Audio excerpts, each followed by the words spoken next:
नाज़िन घारो में कराची इलेक्ट्रिक तरफ़ां आज़ादी स्कीम मुतारिफ़ कराई वई, जंहिंमें रहियल बिजली बिलनि जी मद में 50% का 70% ताईं छूट ॾिनी वई आहे।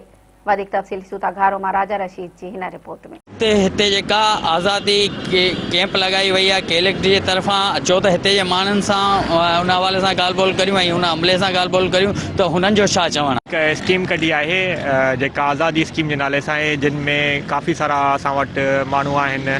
जीअं हे घारो ही रिमोट एरिया आहे, हिन में काफ़ी सारा माण्हू बिलनि जी अदायगी टाइम ते न करे सघंदा आहिनि, पोइ उहे डिफॉल्टर में अची वेंदा आहिनि। पोइ हाणे असां उन्हनि डिफॉल्टरनि लाइ हिकु लिस्ट कढी आहे, पंहिंजो स्कीम कढी आहे आज़ादी जे नाले सां, जंहिंमें 60% बि 75% बि बिलनि जी माफ़ी जो सिलसिलो हले थो पियो। त कंज्यूमरनि सां इहा ई असांखे दरख़्वास्त आहे त कैंप में अची पंहिंजा बिल जेके बि आहिनि उहे माफ़ु कराइनि, ताकी उन्हनि जी हमेशह लाइ बिलनि जी आज़ादी थी वञे।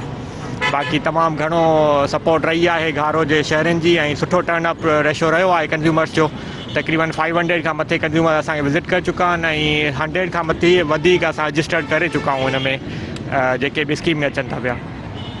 जी, जीअं तव्हां इलेक्ट जे अमले जूं ॻाल्हियूं ॿुधियूं, कैमरा टीम राजा मला सां गॾु अब्दुल रशीद।